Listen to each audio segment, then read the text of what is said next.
basement abo ba Eddie Mutwe tutumanya babalidda muno okulabika. Twitter ya kufukira Twitter buli kyokoze violence zonna ku Twitter no positing wandi no bikoze ngoli mabega wabyo niyo li proud no kuvayo no byewaniramu ngabwe nina gundi nze nawambye gundi nze nina gundi omuntu ajja agenda okuba mukulembeze gwali moyo vagalanda omuntu gwe tubadde tutaddemu essuubi.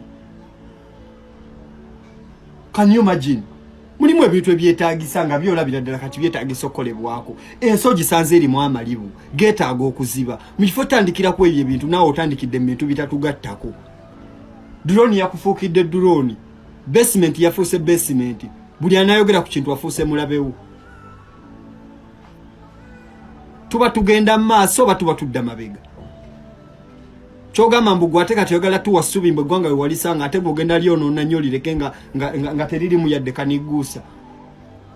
Banasi baleke bogere ekibaluma. Bwe bogere ekibaluma so si kubateka mu basement. Negotiating ansonga batuze obayite banange kimwangambye kino ne kino wano tukolewo tutya. Leka nsonya ate zifuula busungu. Ebyakolebwako emabega oba byogerako. Tova yate kulangira ate kukuba kwata bawamba bakola batya. Kwata abantu batuze. Erine gwango muntu yetonda noga banaye mu nsonyi wecho kyali bwe kitinebwe notereze ensobi izo gwata ku nsobi oyongera ko nsobi ku nsobi izo sebo goyongera ko nsobi buli anayogera kagenda bafuuse mulabewo baba nedda fe twakula bazadde baffe batugamba nze mama wange ne tata wange nkula gye bakula musijegomba abantu abakulira mu lutalo bakulira mu duka Totalo wamale emyaka 5 kumpi mukaga ewaffe ruwero kikyuse eyo na kamera teri yafuna mirembe era bye bitu byagalo tuzaamu mfa kyokubera mu nseri n'emirembe buli avayo kwogera ku kintu agenda bafuuse mulabewo basement yafuuka basement gogamba ogenda kusiba nsi yonna kuba nsi yonna n'abaana abasirisa abali mu kutera bagenda vayo bakyogereko bagenda kuvayo babyogereko Chogamba go busungu bogenda kwata buli anabazayogereko gwe buli omogena mu kwata basement yote jule NTV boyogera ko kintu eyo njigaddewo Bukedde TV wenavayo mbasibye Daily Monitor mbagaddewo mwabachi kikinye kigenda maaso gulwacho yagala bakogereko birungi bobo yagala bakogereke birungi kole ebirungi naffe tuli willing okwogerako ebirungi ng'obikoze lwacho yagala tukupatikeko ebirungi byotannabakola Lwacho tukumira mu ntiisa ng'ensi yaffe ngogamba ffe tuzaaliddwawa gwe bakuzaalidde waffe batuzaaliddewa oyinza n'oba gwe toli mu Uganda nga tebakuzaalira mu Uganda kuba mpulira bakuzaalira Tanzania ffe tuzaaliddwa mu Uganda mwe tukulidde obuzaale bwaffe buli muno okyokuba omukulembeze teri akigaanyi naye ate effuga bbiri otaddewo olwo olukongololo tutaddeko nti omuntu taayogereko Lwacho tufugira mu bulumi lwacho tuleko bulumi ku mutima egwanga tewanaita yadde myaka asatu lyali mu dduka yakatereera mu ng'eggwanga buli ayogerako afuuse mulabe n'abantu abakulu abalinga bazaddebo boli mu kujjoonyesa kati boolabisa mu makomera simanyi maani oyo omukyala gwokutte Erias Lukwago Badokita Kizza Besigye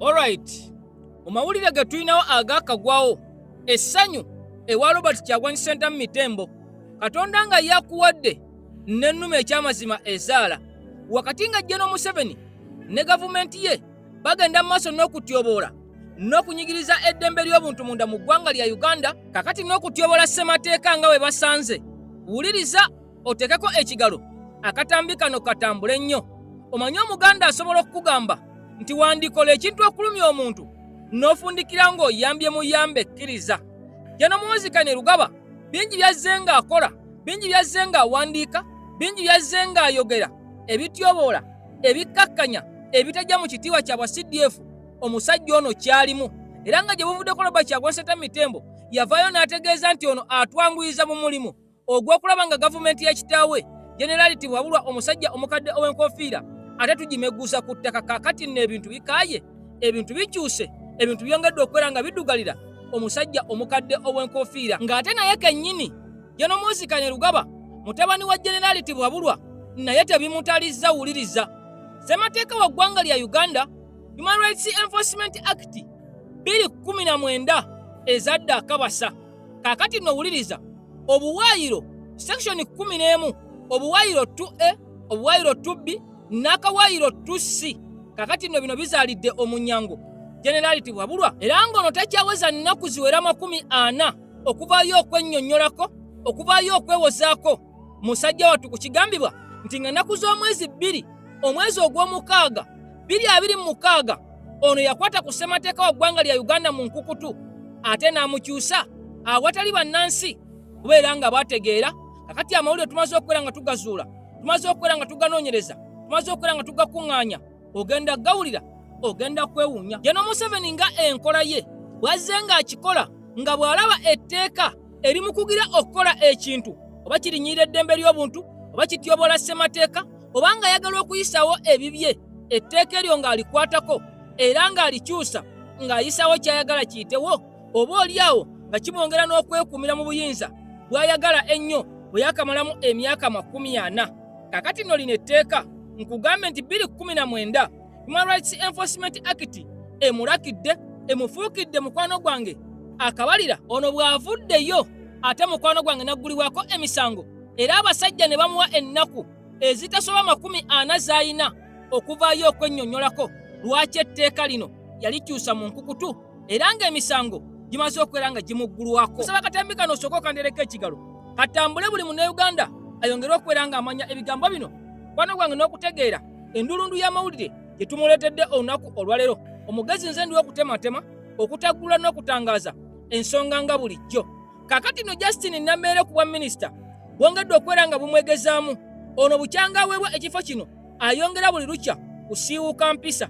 Kakati nno waliwo okusiiwuuka empisa omukyalo ono ate kwasiiwuuse ogenda kulaba ogenda kwewuunya era ne General Museveni ensi yaffe gy'agitwala ng'omuntu ng'ono eyeeyisa ekikula kino akyali ku kifo ky'obwa minisita era ng'akyeyagaliramu wakati mu kukola ebikolobero wakati mu kunyoomoola wakati mu kukkakkanya abantu n'okuyisaamu buli muntu amaaso nga teyeeyisa nga mukulembeze naye ng'ate woofiisi gy'alimu okisanga Uganda singa abadde mu nsi ndala ono yandibadde ng'ali mabega wa mitayimba. Kaakati nno ebya Teacher Lumbuye Fred Kajubi si birungi nga bwe nakoze akatambi emisana agaleero ne mbategeeza nti Fred Lumbuye yeetaaga buyambi bwa bannayuganda kumwogerera nnyo nakwera ng'ate twongera okulabisa abasajja bano abaagala okubeera nga bamumiza omusu. Waliwo amawulire agabadde gafulumye nga galaga nti ono yasaliddwako dda. Kakati mu mbeera eriwo Fred Kajubi Lumbuye ekituufu embeera gy'alimu si nnungi era nga waliwo bambega abamutambulirako abamulinnya kagere era ng'ono yavuddeyo n'ategeeza nti baasindikiddwa okubeera ng'oba oliawo bakomya obulamu bwe n'avaayo musajja wattu n'alaama n'okulaama nga bwe mwalabye mu katambi ke yatukoledde akasembyeyo. Kaakati bino ebintu si byakusaaga, ebintu bya struggle si byakuzannyiramu. Omuntu bw'avaayo n'agamba bannange obulamu bwange buli mu matigga ne tutandika okubeera nga tutambuza eddoboozi lye ne tulyongerayo ensi etegeere ate gwe n'ovaayo n'ogamba nti olimba nga tonnaba kunoonyereza tonnaba kutegeera na kigenda mu maaso nga tomaze na kuwuliriza mboozi mba sitegeera ky'otegeeza ntegeeza kummwe abaze ku vidiyo gye nakoze ate ne mukomentinga mukwano gwange ebitalina mutwe na magulu nga temumaze na kuwuliriza ebyo bigenda mu maaso era biriwo. Kati nnyongera okukakasa bannayuganda omusajja Teacher Lumbuye embeera gy'alimu si nnungi. Omusajja Teacher Lumbuye embeera n'akadde kayitamu ekyamazima akaseera kano yeetaaga bannayuganda ffenna okubeera nga twogeza eddoboozi limu okulaba nga tumusimatula mu mannyo g'empologoma mwali era nga sinaakubeera nga ngenda wala yadde okwongerako ekigambo kyonna njagala osooka owulirize ebigambo bino. Kati bwe tuvaawo ate tulyoka tusumulule mukwano gwange olabe General Museveni kyalekedde nga Kyagulanyi Ssentamu Mitembo ayongedde okubeera nga amunyiga ono ne wali gavumenti ye kaakati nno eyinza obutasimattuka ekiyitibwa People Power ekulira Robert Kyagulanyi Ssentamu Mitembo ow'omulembe guno nga bangi bamulumyeko ne bamulemwa. Kakati nno Kyagulanyi alabika amugonzezza nakwana zokka zasigazizza okuvaayo ne yeewozaako era ne yennyonnyolako lwaki yagenda mu maaso n'okukwata ku tteeka lino. Biki ebiri mu tteeka lino ebireetedde abasajja bano abakambwe eddala abasajja bano abataseka okuba ne batwala General Museveni mu kooti East African Court of Justice ebiyingiddemu. Kaakati ate eno kooti bw'ebanga eyogeza eddoboozi limu General Museveni agenda kukifuwa nga akiza munda, jjukira nti yatembeeta okubeera nga East Africa baagala yeegattire wamu. Sooka owulirize amawulire gano agakwatagana ku Ticha Lumbuye ate mu butongole nkomewo nsumulule Lwogome. Tiimu ye bakola underground okunoonya Kalandasita ne banzijewo. So ono y'ono abayinza okuba nga mwerabidde y'ono ate sirowooza nti musobola okumwerabira y'oyo Kale Karekezi Kayihura. So Kale Karekezi Kayihura nkumanyi oli wano wazze ne tiimu yo Kalandasita ng'ojja ku mission yakunoonya nze mubuyeko nzijawo. Wayingidde ennaku 2 mabega ne tiimu yo nga mukolagana military attache wa embassy ya Uganda mu Ankara nga mwagala kunoonya mu underground mu nzijewo. Naye Kale Karekezi Kayihura nkugamba ebigambo bino, buli kyopulaninga ne Katonda apulaninga. Mwazze ennaku 2 mwadde mumanyi nsobola okumanya nti mwazze, mwadde temusobola kumanya information yonna nga bwe ngikuŋŋaanyiza era bwe ngiwadde bekikwatako. Kati tambula ng'omanyi nti mission gyabasindikako okutta omuntu nga mugenda muttira ku foreign land kiyinza obaviiramu obuzimu, muyinza okundaba ng'ekiyenje. Kale Karekezi Kayihura oyinza okundaba ng'ekiyenje, just one person like me. Kalandasita bakutumye munoonye omuntu mutte naye musobola obaviiramu ekizibu mukimutamanyi. Ne Bukezi bagaa nti gundi yafu kisobola obaviiramu ekizibu temutamanyi gwe wennyini wano wooli. So I'm here to inform the international community that but after Museveni and his son, they have tried all the other best to get me to be deported back home, and they have sent so many assassination teams to come and eliminate me here, which they haven't yet succeeded, which is not yet which they haven't yet succeed. So right now, they have again sent a group of assassins led by the former Inspector General of Police Kale Karekezi Kayihura, who's right now with his team on doing clandestine underground work, looking for me so that they can eliminate me. So Mr. Kale Karekezi Kayihura, I know you are here with your team looking for me. I've already gathered the information and I've forwarded the information to the concerning authorities. So whatever happens to me, it might cause catastrophe towards you as a person and the government of Uganda. So you might think that you are dealing with someone who's just there. Yes. Killing a person in a foreign land by a foreign country, it can cause catastrophe. So the problem you have, you guys from Rwanda, you think that the only political solution you have on table is to kill people. Yes, you might kill me, but there are more people who are ready to enter into this struggle straight away. So you might think that you're going to eliminate me to be the end of anything. No, it won't. There are so many people willing to enter this struggle in all way possible. So me, I'm not intimidated and I'm still strong. So do whatever you think it is right for you, but you are doing and you are taking a wrong move. So Kale Karekezi Kayihura, the former Inspector General of Police, I know you are here in Tukiye with your team, with the help of military attache of Uganda in Ankara, looking for me, and I know. And I've already forwarded the information. And I know what it means if you engage in any mission of killing a foreign person in a foreign land. You know what? This is not Africa and this is not Uganda, whereby you send people and search for someone and they kill them and you come out with fake reports. You think this is not Uganda. The entire country is covered with the cameras. They know a person who entered here. They know exactly what brought you here and they are monitoring your movements. So be very careful in whatever you're doing, because you may have information that you came here 2 days back with your team, with the help of military attache of Uganda in Ankara, and maybe Uganda military attache in Ankara, with your team looking for me. I'm here. But be still warned. stay warned. This is not Uganda and this is not Africa. So bukulu njagadde ensi etegeere wawooli n'ekyakuleese bimwagala okukola naye ensi ebalaba ekyo sekintiisa nsubanga njija nenkolala video kuba mmanyi ku ggwanga lyange komujja okunzitira temujja kunzitira mu biboozibozi bya kisiru mujja kunzitira ku ggwanga lyange kubanga bennwanyisa mbamanyi temulina nsibuko mu Uganda koberegwe kale kale kyezikaihula tolina nsibuko mu Uganda buli Munnayuganda avaayo okwogera ku nsonga z'eggwego mwagala musirise ekitajja kusoboka mudde wammwe Rwanda mudde Rwanda ng'obudde Rwanda butuuse n'ekibalemeza muyinza kuba mwagala kutta mulina emisango mingi gy'okuddamu so njagadde ensi etegeere biki ebigenda mu maaso naye wendi ate sitiisibwatiisibwa kubanga kyemwagala kiri ekintu kimu ba bibiri mwagala nti bankwate banzize ewaka kyemwagala kiri kimu information engijjawa nga mwagala funa abantu abo ekyokubiri mwagala nga ndi mufu oba kunkuba mpiso zaabo tokimulina solution endala temulina kyemusobola gattako kubanga buli kimu kitya aboogera mubatya abasirise mubatya n'abakola bizinesi zaabwe ngaafunye kasente mumutya kiki mutatya kubanga muli mu nsi enkya mufuga abantu abakyamu ate n'okusituka Bannayuganda nako kubatiisa kati mwagala ki naye nkojjukiza gwe kale kale kyezikaihula ne ttiimu yo yonna gye wakozesanga mu boda 2010 ngimanyi yonna ngimanyi okuva ku empaka ku Z ne rekodi zonna zonna ezikulaga nti waliko mu kaduukulu ku misango gy'obutemu najo nzimanyi ne rekodi eziri mu kkooti eziraga nti olina emmundu mu Uganda mwali mwagala kujjaku gavumenti nayo ngimanyi nga mwagala kutta Bannayuganda kitegeeza bwe information tugirina kati go slow.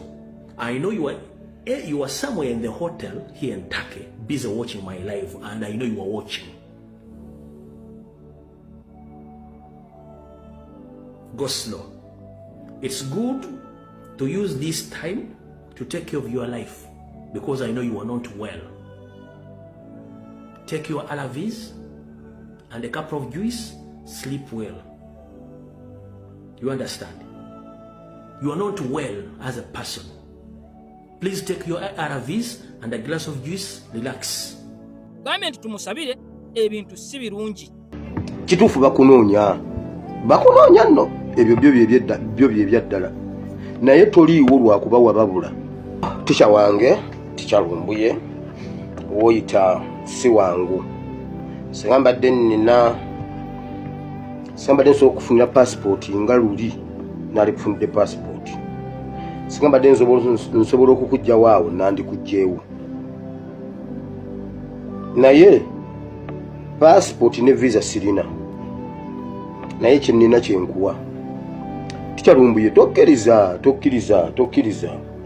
tewali agenda tokkiriza waddanga kuteekako magaloge bw'ona okyogera mu bigambo kijja kuwaguza kikutuukeko togenda kufa tikyalumbuye tugenda kujja tukunone ku kisaawe Entebbe ng'oyingira Uganda simanyi oba olunaku wali olulowoozezaako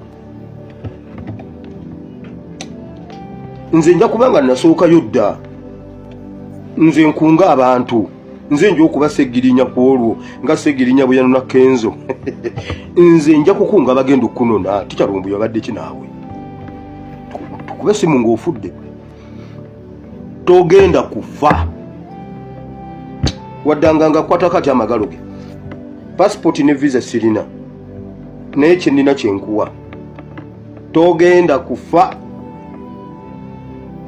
nga tonnabakaddiwa sha bwolo nja kuba nze Segirinya yanona Kenzo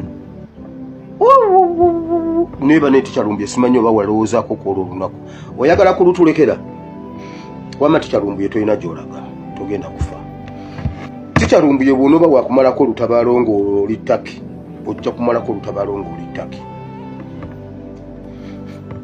bwe wanaabanga obukuumi bwe Turkey buweddewo Mukama ajja kuprotectinga ogenda kumalako olutabaalo tomala gakkiriza bwotyo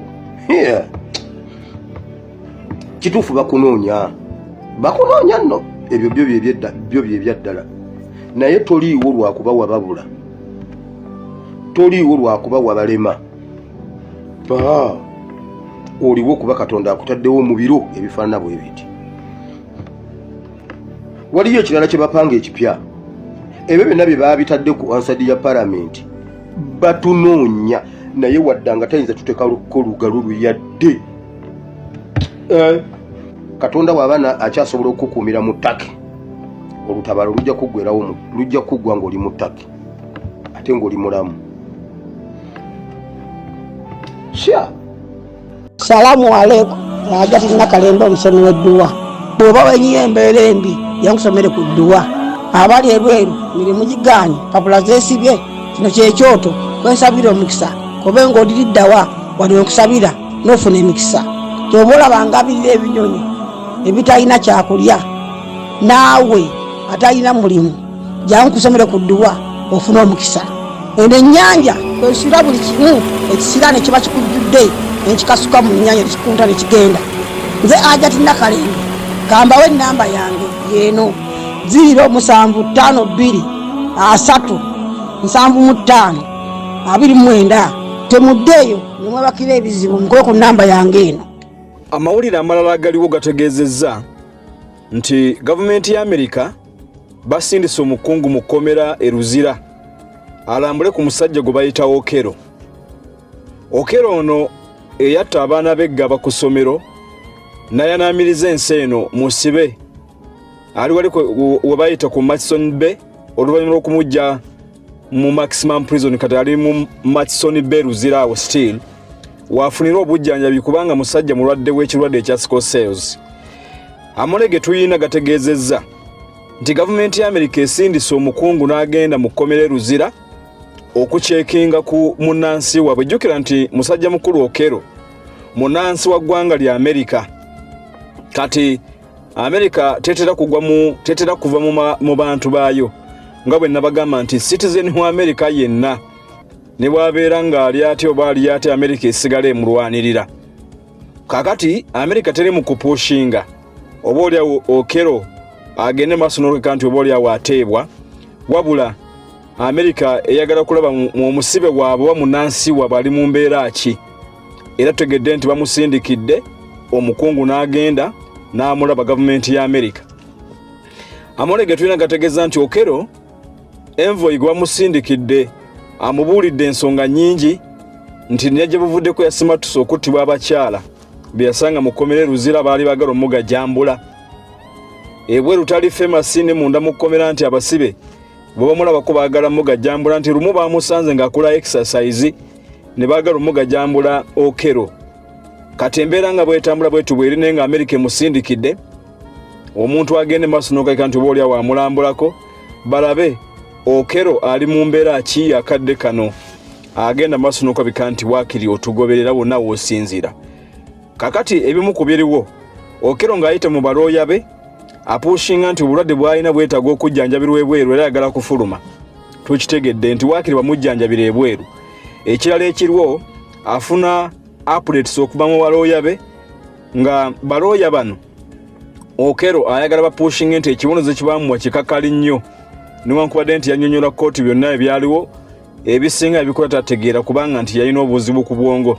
So tulinze tulabe ekinaabaawo naye nga gavumenti ya Amerika musajja waayo temuvuddeemu engeri kiri nti munansi wa Amerika bamusindikiddeko omuntu bamulambuleko balabe Okero ali mu mbeera ki akadde kano gwe tuyina oba ago ge tuyina ku musajja oyo gwe bayita Okero. Njagala okusaba abakulembeze baffe aba NUP waliwo abantu bemuteekeddwa okuzira nga temulina kubawa chance.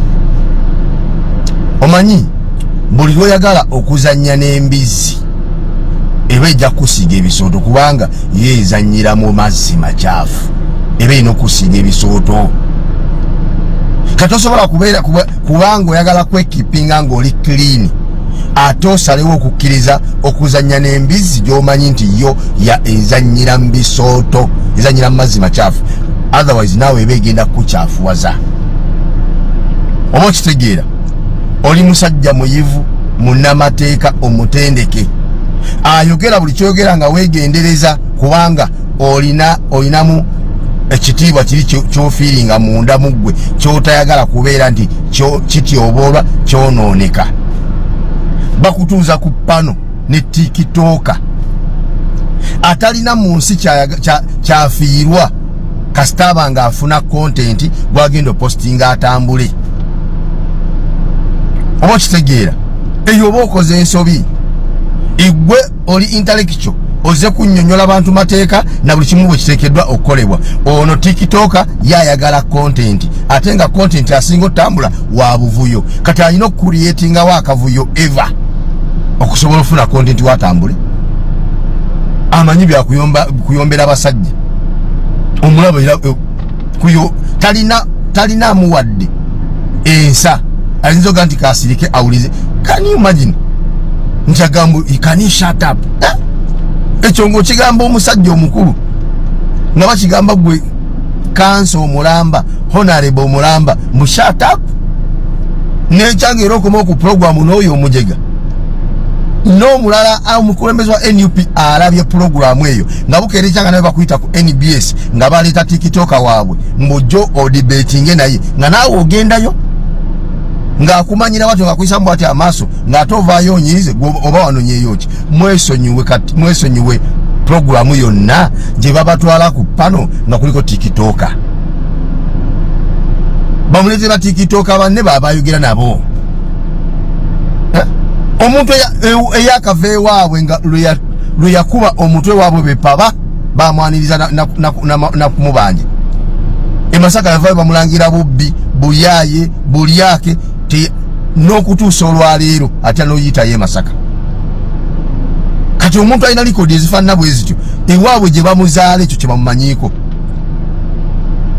eyali badde afuna w'omuwerokamu bwe baki bakola kirungi ab'emasaka bwe balisinza okwaniriza nameere lwaki bamwaniriza nakumubanja nakumulangira bubbi na buyaayi kati ng'otula n'oyo dibetinge n'oyo amanye ebyokulwanyisa abasajja ku Facebook ku TikTok ku TV ku radio ebyo byategeera bane tubasaba abakulembeze baffe please mutuyambe mutuwe ku kitiibwa mwewe ku kitiibwa mube temuddamu kukiza kubeera ku programu nabo ba TikTok wamala yali ne ajikasiri mulya nganda simanyi mulya nyama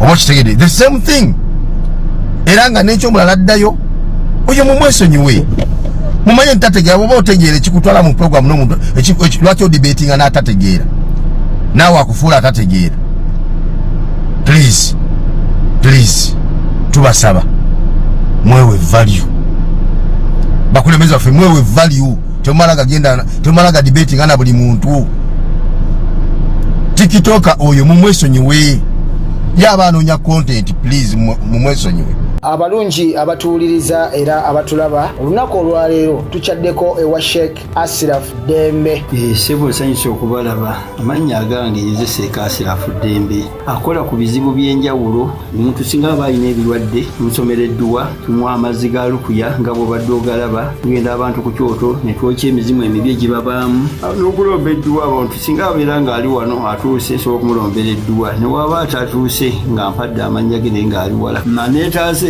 enamba yange yeno eri 0707363711 namwe banyinaffe abali ebweru oyagala okuba nti oyagala okulombera ku ddwa ng'olina ebizibu viza zibuze amaka gakolongotana sente zikola zimpita mu ngalo ojja kumpeereza ekifaananyi kyo n'amanyago ebyo byokka bijja kummala nja kukulombera eddwa ojja kutereera olunaku olusembayo mu mwezi mba n'eddwa eyawamu ffenna n'abalwadde bange abakadde n'abapya. Salaamu alaikum warahmatullahi wabarakatuh.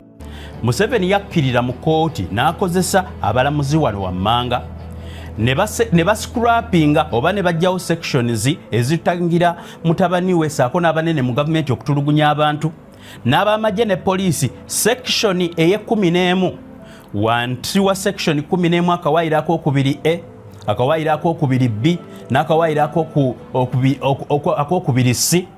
Museveni n'abujja mu constitution kakati ali waddembe okutwala ne bakukuba emigo ne bakutulugunya ate ne bakutuusa mu kooti ng'oliko ebiwundu ovuluja wenna oyebye oweddeyo kooti ate eyo nesigala ng'etwala maaso emisango ne bwogezaako gigamba kooti nti bananga ekigere kivunda nga Segirinya kye yakola okukiwanika mu kamera.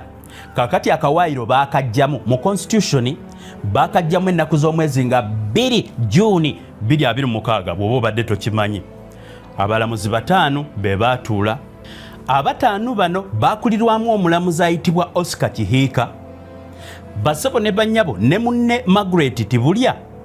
Abalala abaaliko ku abataano kwaliko Moses Kazibwe Kawumi, Asa Mugenyi, sako omulamuzi Musa Sekaana, be baakuliramu okuggyamu obuwaayiro bwonna obutangira Museveni okutulugunya ate n'akusiba, ne babuggyamu ddala.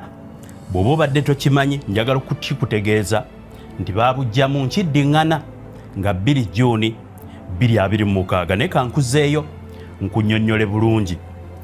Oyinza okwebuuza nti constitution ebaddewo ebiseera byonna naye ng'abantu batulugunyizibwa. Njagala okutegeeza nti mpolampola ayiisa obusera. Abantu bangi batera okumbuuza ekibuuzo kino nti naye buli kaseera okola amawulire n'olwotugamba nti nakyemalira agenda nga situmulaba bw'agenda. Gwabuuza ebibuuzo ebyo olwaleero kankuwe ansa ng'era bwenzize njikuwa newankubadde obadde togiwulira. Mumanyi lwaki abantu bakeera ku makya ne basalawo bayingire ensiko bakwate emmundu balwanyise gavumenti? Ebintu byonna ekikula bino bisooka ne bibeerawo ng'abantu basirise. Abantu basobola okwesigula constitution n'etabayamba. Abantu ne bagenda ku byalo byabwe beetangira ebintu ebimu ne bitabayamba. Ne bagenda basabe ne bigaana. Ne beekubamu enkiiko ne bigaana. Kakati ebintu nga bino Museveni byakola nga constitution weeri, abantu ba bulijjo be bakozesa ng'olupimo naye kennyini bye yakozesa ng'agenda mu nsiko. Mukkirize nti buli kibi kyakola kimutwala mu magenda ge. Era abantu we balikerera ku makya, ow'ekitiibwa Pulezidenti omulonde yatugamba nti abantu b'enkyukakyuka mukozese mirembe. Kakati emirembe gye yasaba giriko ekkomo, abantu be banakeera ne bakimanya nti buli kimu kigaanye. Ekireetera abantu okukwata emmundu bagende bayeekere gavumenti kwe kubeera ng'ebintu nga bino ebiriwo nga safeguard mu constitution, oyo omuntu ali mu buyinza abijjawo ne bitakola, kati abantu ne batuuka ne babeera nga tebalina kyakukola okuggyako okulwanyisa amaanyi gaabwe. So weewaawo bino ebigenda mu maaso gwambuuza nti oyogera nti nno bigenda kutwala Museveni lwaki tebimutwala. Byonna birina okubaawo tubikozese ng'olupimo. Era sikugamba nti ebyo bisobola weewaawo oba bye bijjo muggusa ekinamuggusa gali bamaanyi go nakusalawo okwo, wabula mumuleke yeeyanjale. Ebintu byonna bimenyewo. Akaseera ke bannansi kasita anaabatuuka wano ne mutuuka ku maze, mujja kuba temulina na kimu kisobola kubalemesa kuyeekera gavumenti nalyanyi. But so far so good. Abantu bakyalina okukkiriza nti enkola ey'emirembe esobola okutegeeza famire eyo netujjako olujejeemo. Kakati kankutwale mu timelines. Bassebo ne bannyabo ne batuuka okusalirawo nga 2 Juni 2026 kino si lwe kyatandika. Human Rights Enforcement Act ngenda kubuulira ebadde etuyambirawa era yeetya ebadde etuyamba ki? Ndowooza kyemba nsooka ndyoke nkubuulire timeline.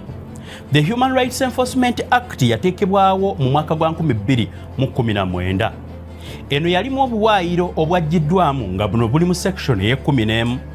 Under section ye-11 akawaayiro 11(2)B saako ne 11(2)C kaali kawa constitution obuyinza nti no omulamuzi yenna singa babeera bakulese mu kooti n'akozesa amaaso ge n'akulaba nga mazima tolina maanyi, gye baakusibidde baakukubye baakutulugunyizza oli mu mbeera ya bulamu bubi, constitution akawaayiro ako kaali kagiwa obuyinza omulamuzi okusinziira mu section eyo 11(2)B(2)C omusango gwonna n'agugoba. Kino ne kireetera kooti okubeera nti nno empawalinze abantu ba bulijjo okwerwanako mu biseera nga batulugunyiziddwa. Obuwaayiro buno bugenda okuteekebwa mu constitution mu mwaka gwa 2019 bwali bugezaako okuyamba omuntu wa bulijjo okusobola okulemesa ebitongole ebirina eryanyi eritenkanika okumutulugunyanga buli webyagalidde. Kakati obuwaayiro obwo bwali tebukomaawo. Kansooke nkubuulire ebintu ebikulu obuwaayiro abasajja bano bwe bajjamu bwe baali bisinga okuyamba abantu. Olw'okuba nti nno mu ggwanga lya Uganda okulaga eryanyi bakulagira ku kutulugunya abantu ba wansi abatalina maanyi. Bassebo ne bannyabo obuwaayiro buno bwateekebwa mu constitution ekisooka nga bwakukuuma eddembe ly'omuntu against torture saako n'abuse nga bwali specifically buteekeddwako security forces. Museveni yakedde ku makya nga bwe nkugambye nga 2 Juni n'akozesa ekkooti ye n'abujjawo. Okusinziira ku history ey'eggwanga lya Uganda, tuzze tulwanagana ne bannabyabufuzi okutulugunya abantu ba bulijjo, obakwata obasibira mu bifo ebitakkirizibwa, okubatreatinga mu ngeri embi okusingira ddala abapoliisi, ebitongole bya security bye tutamanyi nabikolera luddawa.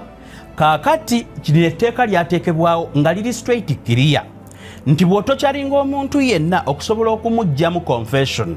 If you torture someone to get confession or evidence, the whole case collapses and the person walks free. Basebo ne bannyabo nti omuntu ng'oyagala omukaka ayogere by'atalina kwogera, okumukaka ng'omukubya amasannyalaze, mpulira bayiwa obugiraasi ku fulo n'otambula ng'ebigiraasi bikufumita. Omuntu singa oba omutulugunyiza mu ntulugunya kati muhozi gy'atulugunyamu bannayuganda, constitution yali ewe kooti eddembe nga bwe mutunulako bweti nemwetegereza nti ono mutulugunye, ng'egamba omusango gwonna gw'omuvunaana gukomaawo. Oyinza okumbuuza nti naye baabalamuzi bo tebategeera ddembe lya buntu, nabo balina kwe basinzidde nga nabo babadde bagamba nti akawaayiro kano kaleka abantu ababadde balina okuvunaanwa emisango eminene ennyo ne beekwasa ttokya ne bawona emisango gino, nti nga nakyo kiba kikoleddwa ng'abamu bapangisa mu Uganda, nti abamu bapangisa abasecurity amukube, amunuubule, amuyuzeyuze, kwegamba basobole okukozesa akawaayiro ako, oba amwokye paasi oba amuleete n'ebiwundu, nti basobole okukozesa akawaayiro ako awona omusango omunene ng'ayitidde ku kano. Buli omu alina arguments ze, naye nze nkutwala mu kiki ekyakateekesaawo mu ssemateeka. Basebo ne bannyabo singa oba otulugunyiza omuntu, eno yali deterrent nene eri ebitongole bya security. Immediate and automatic remedy for the victims' rights of violations. Okusinziira nti abatulugunya abantu ebiseera ebisinga mu ggwanga lya Uganda kyasinziiranga ku byabufuzi, kino obuteeka buno bwateekebwamu oba obuwaayiro buno bwateekebwa mu tteeka nga bulemese era bukugire abamaanyi okwerowoozaako nti ajja kutulugunya omuntu, amubuzeeko emirembe, ate era amalirize nga amusibye. Kwegamba amukwateyo ennaku nga muhoozi kyakola, amukuba emiggo ye mpaka lwakoowa, ate amala amukanyugira ekkooti. Kyemulaba kigenda mu maaso kati, Museveni yakikolako, mutabani we n'amuggyiramu obuwaayiro bwonna, kati kyova olaba atulugunya abantu. Ekyokusatu, kino kyali kya kusefugaadinga oba okukugira eddembe ly'enfuga ey'amateeka, okusingira ddala okuwa omuzinzi essiga eddamuzi lisobole okuba nga lyetengeredde mu kusalawo, kubanga weewuunye omulamuzi abeera muntu. Omutunuulira nga newankubadde mu mateeka bagamba nti omukazi oyo akutte minzaani y'amateeka amusiba akatambaala mu maaso, ekyo tekitegeeza nti omulamuzi wa bulijjo talina kulaba biwundu. Nkugambye ekimusibya akatambaala mu maaso kwe kwerekereza ebirala byonna, akozesa obwesimbu n'amagezi ge yayiga okusala ekituufu. Kakati obuwaayiro buno bwateekebwamu okuprotectinga honesty ya judicial system. Era basebo ne bannyabo, abantu bangi nnyo abali mu buyinza nasaawa eno nga bw'olaba bwe kigenda mu maaso, bateeka amaanyi gaabwe kusiga eddamuzi olw'okuba nti no ssente zibasasula ate be appointing authority. Kakati obuwaayiro buno bwali bubawa obusobozi okubeera ng'omuntu asobola okwesalirawo no mata gwe bamuleetedde, awagira kibiina ki, oba ani yalonda ani, oba ani yamuwa omulimo, naye kamala ne kaggyibwamu. Kakati constitution eri bulere, Museveni waddembe okutulugunya oba mutabani we, ne bamala ate ne bakukanyugira kooti nga ne kooti amaanyi terina gasobola kugamba nti waayegenda osooka ofuna obujjanjabi. Basebo ne bannyabo, omuntu wa bulijjo bw'ozaalibwa obeera n'eddembe litakuggyibwako. Mu ssemateeka liyitibwa non-derogable rights. Obuwaayiro buno bwali bwenforcinga kye bayita non-derogable rights, nti omuntu yenna omuzaale talina kutulugunyizibwa, talina kubibwa. Section 11 akokubiri kagamba ye principle we kaweera amannyo agaddala, akawaayiro ako kaleera amannyo ddala constitution okuluma omuntu yenna abatulugunyiza omulala. Kano kongera ne kenforcinga nti eddembe ly'omuntu ezzaale teririna kintu kyonna kirina ddijjawo under all circumstances. Ne bw'aba mumenyi w'amateeka, mutwale omuvunaane, etteeka limulume n'ekibonerezo kimulume nnyo.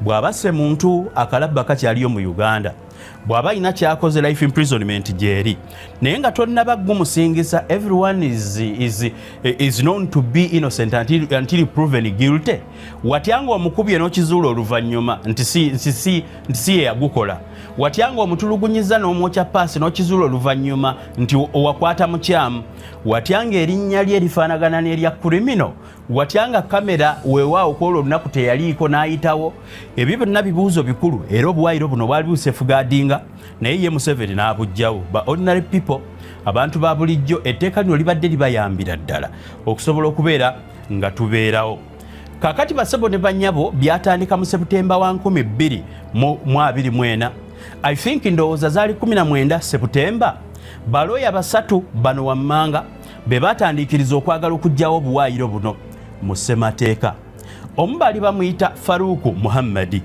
omulala nga bamuyita John Musinguzi omulala nga bamuyita Ibrahim Bunyasini bano bafayiringa constitutional petition number 17 eya 2024 bano nga bawaabira gavumenti oba Attorney General okusinziira ku bye bagamba bano baali bagamba nti okusinziira ku byaliwo ku basajja ku bantu abasatu abakwatibwa omwali MP w'Ebusiki County Paul Akamba bamala omukwata ku nsonga z'obuli bw'enguzi yagamba mbu yakwatibwa mu bumenyi bw'amateeka era yatulugunyizibwa ng'ayagala etteeka eryo likozesebwe emisango gye yaliko egy'obuli bw'enguzi gigobwe mu kkooti lwakawaayiro kano kubeera nti nno kamutaasa ku misango egy'obuli bw'enguzi kakati balinga Museveni bw'omumanyi omanyi Museveni kafulu nnyo mu kuyiiyiriza abaako ekintu kyakweka mu kirala nga naye alina kyagoba bano abali b'enguzi bo baalumiriza nti mu kukwatibwa kwabwe baali batulugunyizibwa specifically Paul Akamba ye yakyogera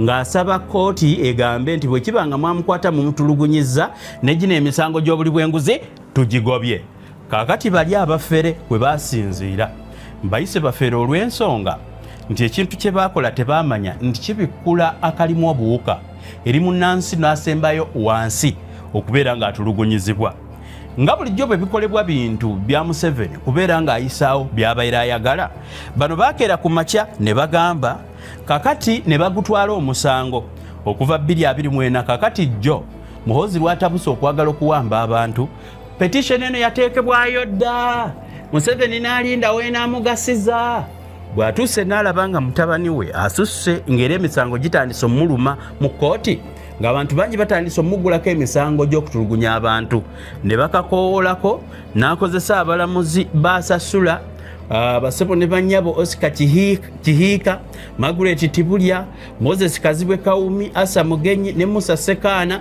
ne bakola omusango ogwo ne basalawo kiyambiremu muhozi ku bikolwa bye byabadde akola kakati abalamuzi bagusala batya abalamuzi bano bagamba nti constitutional right to a fair hearing erimu article 28 applies not only to the accused person but the victims of crime also have the rights of have a right to have their complaints properly heard and decided era bano bagamba nti buno busupportingibwa constitutional provisions article ya 2 saako n'ebisigadde bwe baali basala omusango guno bagamba nti omuntu yenna avunaanya omuntu okumuzaako omusango ayina obwenkanya naye okufuna obwenkanya kwoyo gw'aba awaabidde bo kye bagamba nti omuntu ono awaabiddwa bw'aba yakwatibwa mu ngeri yakutulugunyizibwa n'atwalibwa ne mukomera bwe yeekwasa akawaayiro kano ne bamuta ku misango giri ono ate yamuwaabira aba tafunye bwenkanya newankubadde yawaabirwa yaba afunye obwenkanya olw'okuba yatulugunyizibwa kyenjagala okubuuza mwe bannansi mwenna abalaba puroguramu yange eno nga newankubadde mbatwala wali okubabuulira ennaku ezisigaddeyo Museveni okuddamu mbuuza bw'owaabira omuntu gw'omukwata lwaki amateeka gano tegateekebwa ku abo abakwata kubanga kifaanana nga ekikolwa ekibeera ekigenderere ng'ono awaabiddwa asobola n'okubeera nti naagamba omupoliisi nti waaye ntulugunyamukaawo ontwale mu kkooti enkeera nguwone muntu kyayina okukwata awaabye oba gwe bawaabiddwa wakati awo waliwo ebitongole bya security nga bye bikola okutulugunya ebintu ebyalina okutereezebwa mu buwaayiro buno byali byakwongera ku defininga ani ayogerwako atulugunyizibwa. Wabula bo abalamuzi bano bo kye baakola mbadde nkutegeeza nti constitution mu kugitereeza wano ekyalitereezeddwa kyekyogera ku ani abeera akoze ekikolwa ky'okutulugunya so si awaabye oba gwe bawaabidde. Naye bo baamaliriza basala nga bagamba nti omuntu wa bulijjo bakugjeeko eddembe okubeegamba kooti nti natulugunyiziddwa kubanga eddembe eryo lyali likuwa eddembe okugamba nti omusango gwonna gugobwe bwe kibeera nti nno watulugunyizibwa. Lwaki omusango guba gweyongera mu maaso? Teri muntu aba akwatiddwa mu nkola nnungi basebo ne bannyabo oba mu mbeera eryokke ayinza kutulugunyizibwa kubanga abamukwata baba bakimanyi nti eri mu kooti waliyo ekibonerezo ekinene okusinga okumusambasamba wano ng'omukwata. Eri mu kooti waliyo ekibonerezo ekinene kyagenda okusaavinga singa gumusinga okusinga omufumita n'omulumya amagalo mujjako obunyama. Weewaawo bano abasinga bakikola etteeka lyalitereezeddwa litunuulidde ani yamukwata n'ani yakikola daani okugamba bano ababiri eyawaabye n'awaabidde. Wabula bo abalamuzi balijjawo omulundi gumu. Bo bagamba nti omuntu yenna awaabye naye ayina eddembe ly'okubanga omusango gwe gugenda mu maaso. Kyalibadde kituufu era bwe bankikunnyonnyola owulirira ddala nga kituufu. Mu kyo baagamba nti kino kiwagirwa obuwaayiro obulala Atika 2 eya 21 eya 4 n'eya 5 sako n'ebirala. Wabula kye nasoose okubuulira nti nsonga kye yaleetesa etteeka lino lisobole okuteekebwa mu constitution lyali litunulidde nnyo okutulugunyizibwa kw'ebitongole bya security era nga nze ndowooza bwe buwaayiro bwalitereezeddwa so si kulijjawo lyonna. Kakati rights violation like torture bano babirekamu nga bagamba kituufu kyalibadde si kibi omuntu okuba nga yeewozaako nti yatulugunyizibwa era ne bagamba nti n'obujulizi obuba buleeteddwa ng'omuntu asoose kutulugunyizibwa nabwo bwalitunuddwamu. Wabula okugjawo etteeka newankubadde bino baabikola bagamba nti kino tekikugjaako newankubadde bakutulugunyiza. Bantu bangi nnyo mwebuuza ebibuuzo nti naye bino ebyamateeka biina kye binaakola okusobola okuzza enfuga ey'amateeka mu ggwanga lya Uganda.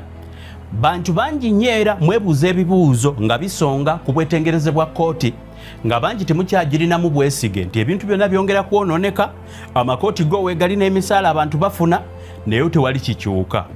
Oyinza okumbuuza ekibuuzo nti yo kkooti ki eyayise erina obusobozi okuzzaawo kino nga bwe kyali kijjiddwawo yeeyina obusobozi okwenforcing era bannayuganda bagenda kufunamu batya singa omusango guno gukomawo in the favor of the people abaguloopa. Ye baani abaguloopa?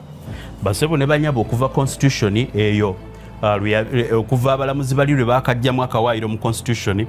President wa Uganda Law Society omusajja mukulu era president ali mu buwaŋŋangusa Isaac Kimaze Ssemakadde ne Uganda Law Society be bafairinga nga ne batwala omusango gwabwe East African Court of Justice.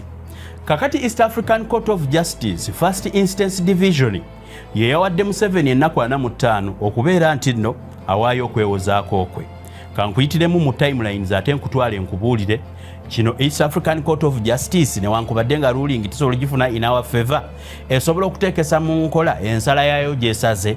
East African Court of Justice erina maanyi ki okutuyambako ku bizibu ebituluma ng'eggwanga lya Uganda. Kankuzeeyo nkuyite mu timelines ate nkuleetaawo. Basebo ne banyaba etteeka lino lyateekebwa mu mwaka gwa 2019 era lyateekebwa mu nkola entandika okukola nga 15 mwezi ogw'e11 2019. Omulamuzi yalijjeemu obuwaayiro obubadde butuyamba nga 2 June 2026 awo ennaku ntono nnyo Uganda Law Society wansi w'obukulembeze bwa musajja mukulu Asiimwe Anthony Vice President ne Isaac Kimaze Ssemakadde ne bateekayo okuwaaba kwabwe mu kooti enkulu. Bano bawaabira gavumenti ya Uganda eya Nakyemalira era nga Attorney General ono yalina okugenda okwewozaako era okusinziira legal provisions ki ze bakootinga okusobola okulaga nti bagenda mu kooti eya East African Community. Basinzira ku article ya 38 akawaayiro akokusatu kano nga kwogera ku partner state all gye bayita the council. Bw'okakootinga direct kagamba nti a partner state shall take without delay the measures required to implement a judgment of the court. Partner states are legally obliged to accept and carry out East African Court of Justice decisions. okusinziira ku kibuuzo kye njagala okuddamu oyinza okwebuuza nti ensala eno ne bwe banaagisala era we tuyambira ekisooka nga bannansi tetusobola kwetuulako nga ye Museveni akola biri ffe ne tutabaako kye tukola ekyo kimu njagala okkirize nti bannamateeka bano ekintu kye baakola kyali kigwa mu doketi yaabwe era kye kimu ku bintu bye tulina okukola kubanga ensi bwe mugireka obulesi nga temukyalenjinza ebyo oli byabakola kiyinza obbakaluubiriza okubeera nga mumuteekako akazito kubanga naye aba akazza gye muli ate ye mu bumenyi bw'amateeka kakati ekisooka kyali kituufu East African Uganda Law Society okuddukira mu East African Community wabula ekyokubiri nti newankubadde nga East African Court of Justice